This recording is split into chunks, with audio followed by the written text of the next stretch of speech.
Any future diplomatic relations between the U.S. and North Korea is unclear today. President Trump says the world has lost a great opportunity for peace. That bright and beautiful future can only happen when the threat of nuclear weapons is removed. No way it can happen otherwise. If and when Kim Jong-un chooses to engage in constructive dialogue and actions, I am waiting. A lot of things can happen, including the fact that perhaps, and would wait, it's possible that the existing summit could take place or a summit at some later date. Nobody should be anxious. We have to get it right. For more now, I want to bring in Dr. Jung Pak. She's a senior fellow of foreign policy at the Center for East Asia Policy Studies. Thank you so much for joining us today and yesterday, where you really gave us some great insight just as we were receiving this letter. So now we've had a little more time to let things sink in. We've heard from the president. Ultimately, do you believe that the president was right, that he should have called off this summit? This was a good thing. Well, I think some people would say that he probably should have waited and let the working level processes work out before accepting a summit with Kim Jong-un. I think what this incident is showing is, one, that North Koreans, this is just the way they do business, and this is how they negotiate. And second, maybe this is a good time to assess and try to figure out what the U.S. Goals are for the summit. It was clear that as we were entering the last couple of weeks before June 12th, that the two sides' goals were extremely far apart and that there were fundamental gaps and differences between the two sides. Yeah, you know, a lot of critics were talking yesterday about this move, and essentially they were saying, now we can go back to business as it's been done before. Now we can go back to the kind of protracted diplomacy, the groundwork that typically takes place before two heads of state meet to sign documents and shake hands and have a photo op. And that's normally the way things are done, in part to get rid of any misperceptions or misunderstandings, and to make sure that the summit actually itself is a done deal. So I think that this is a good time to assess and for the Trump administration to get the messaging together and messaging right. So far, their messaging has been pretty muddled in terms of what they were looking for from North Korea, and it was clear that North Koreans were not having it at this point. So speaking of the messaging being muddled, the messaging around the why has been a little bit muddled, too. You know, the president said in his letter that he made the decision based on North Korea's recent tremendous anger and open hostility. Certainly there was a change in tone coming from the North. But then we also learned from the Secretary of State that the North had not really been showing up to some key planning meetings that were scheduled. And the feeling was that the North was pulling back from this summit anyway. Are those good reasons, you know, or do you buy those reasons, really, is the question? I think this was a mini lesson for the Trump administration on how the North Koreans negotiate.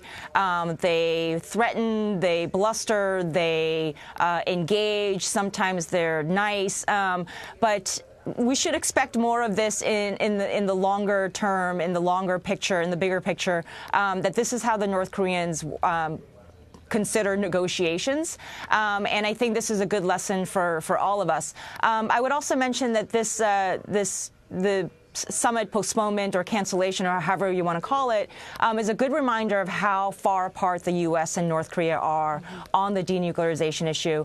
For North Korea's part, they've been pretty clear that they're not talking about complete, verifiable, irreversible dismantlement of their nuclear weapons, which is what the Trump administration has been demanding. So that gap has to be bridged at some point. Definitely. And the president also brought up China, at least prior to yesterday's announcement. He suggested that China may be behind the change in tone coming from Kim Jong-un, or coming from North Korea in general. Can we talk a little bit about the role that, you know, China may be playing here, and also whether or not the administration's disagreement with China over tariffs may be a factor in this?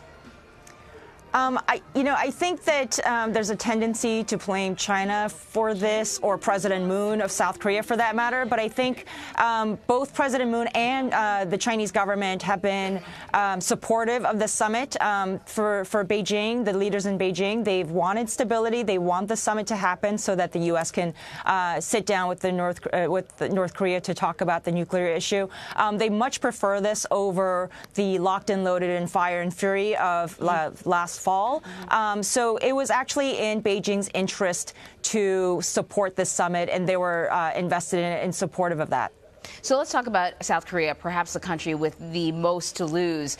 South Korea had really positioned itself as the middleman between the North and the U.S., with the President Moon Jae-in actually visiting with Trump just prior to this announcement. How much of an impact does this have on South Korea? Officials there seem shocked that the president had made this decision.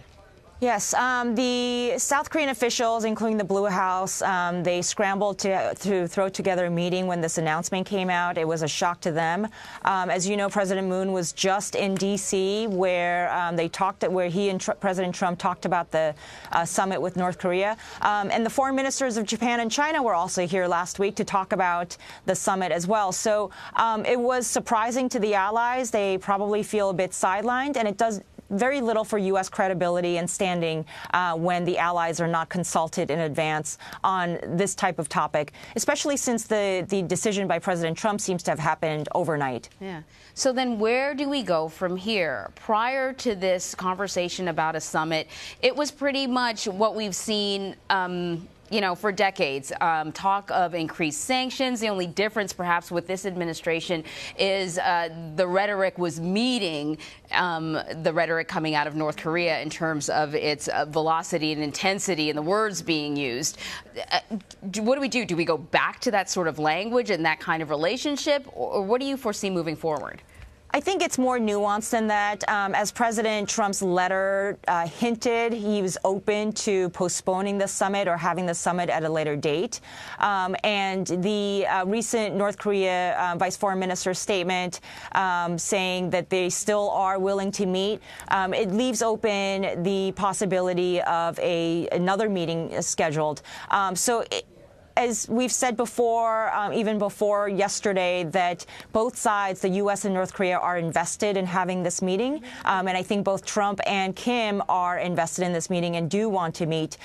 So I do think that there's a probability that they're going to have this summit. The key point is, from all of this, the key lesson is that we talk about how we're going to bridge the gap and the definition of the denuclearization issue. Right. That is definitely the key point. Certainly the two sides seem to have different definitions. That's been something that experts have warned about. And perhaps over the next few months, we'll see the sort of diplomacy that typically goes with these sort of meetings, and definitions like that will be hammered out. Dr. Jung Pak, thank you so much.